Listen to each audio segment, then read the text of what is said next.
Well, hello, welcome to another video for our Mililani Minutes as we wrap up this week. We're talking about the attributes of God, we're talking about the personhood of God, and ultimately all of that fits within the doctrine of God. So we're going through these questions and answers. It's a tool to help you to disciple your children, to teach them theology, to teach them what the Bible teaches us. And so as you do this, I hope that these videos are an encouragement for you. I hope that they're helpful for you. But again, if you have questions or if you're unsure of some of these questions and answers, or if there's something that just doesn't quite make sense, we're moving through them very quickly. You can spend a little bit more time. And as I've shown you in other videos, I'll show you again the book Cornerstones. It is the parent guide, Cornerstones, 200 questions and answers to teach truth. Each question will have a devotional style write-up for you so that you can write or you can read through. Each one is less than a 5-minute read. It may take a lifetime to flesh out, but it's only 5 minutes to read. But I encourage you to pick that up. You can get it on Amazon, or eventually we'll have some copies here at the church that you can take out and borrow as needed. But we're going to continue this series on God, theology proper, talking about the person of God. We've got 3 questions, and then we're going to move into a new section for our next series as we begin again later. So the 28th question, I haven't been counting them up to this point, at least not on camera, but this is the 28th. We have 20, 28, 29, and 30 today. And so you guys have been hanging in there through 30 questions, and so you're doing great. But the 28th question for us is there anything or anyone greater than God? Is there anyone or anything greater than God? So you can ask your child this. Is there anyone greater than God? Is there anyone or anything greater than God? The answer? No. God is greater than everything and everyone. So again, is there anyone or anything greater than God? No. There is nothing greater, because the answer again, no, God is greater than everything and everyone. 1 Samuel 2:2 says, "There is no one holy like the Lord. There is no one besides you." And what that means is God is set completely apart, above and beyond any of his creation. God is far greater, far superior than anyone or anything. So when somebody's bullying someone at school and you say, God is bigger than that. There's no person that can do more harm to us than what God is willing to allow. And sometimes God does allow bad things to happen, but we have to know God is bigger than that person that's causing problems. God is stronger than that problem that's causing issues in our life. God is greater than everything. God is greater than anything. There is nothing, there is no one, there isn't anything that is greater than God. The 29th question, how much authority does God have? So if we talk about God being all-powerful, okay, he's able to do all things according to his character.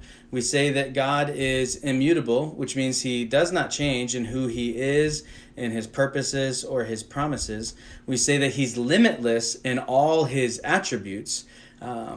We say, well, how much authority does God have? If he's greater than everyone and everything, if he doesn't change and he has all power to do things according to his character, well, how much authority does he have? So again, that's the question. You can ask your child, how much authority does God have?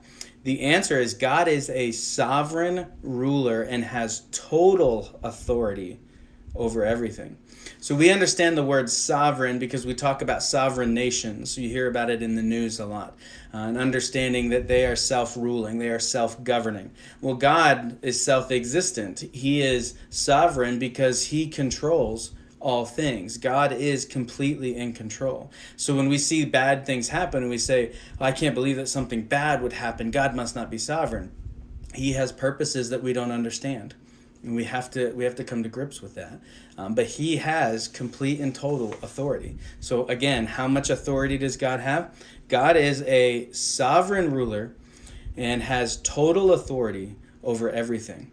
God is able to make make water come out of a rock. God is able to make a bush light on fire and not be consumed. God is able to allow 3 young men to walk into a fiery furnace and not even be burned, or even the hairs on their bodies to be singed. God has complete sovereignty over all of creation, over all of matter, which fits within creation, and also he has complete sovereignty over all things that happen within those things. And so we have to understand he is a sovereign ruler and he has complete authority over everything. The last question on God, or the person of God, is the question, what is God's providence? Because we talk about his sovereignty and then we talk about his providence. And there is a difference between God's sovereignty, his control and his ruling over all things, and then his providence, where he works things out. So what is God's providence?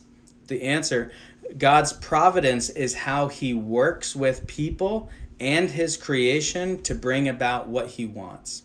So sovereignty is he is ruling over all things.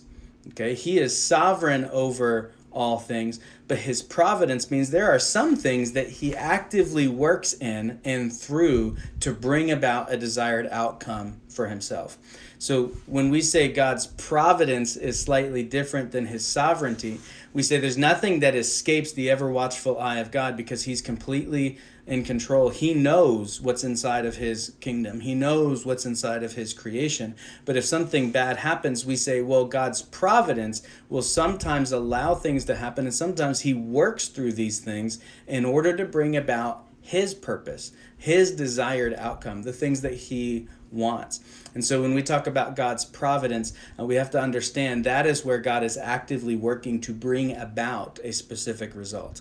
So in his sovereignty, things may happen. They may or may not happen, and that does not change his sovereignty. His providence is where he's actively working things out for his purposes. So once again, what is God's providence?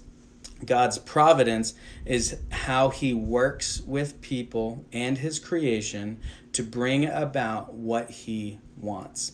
And so that's 30 questions and answers on the person of God. I hope that was an encouragement to you. We're actually going to start talking about creation in our next set of videos. And so I look forward to spending some time with you talking about creation. Have a great day.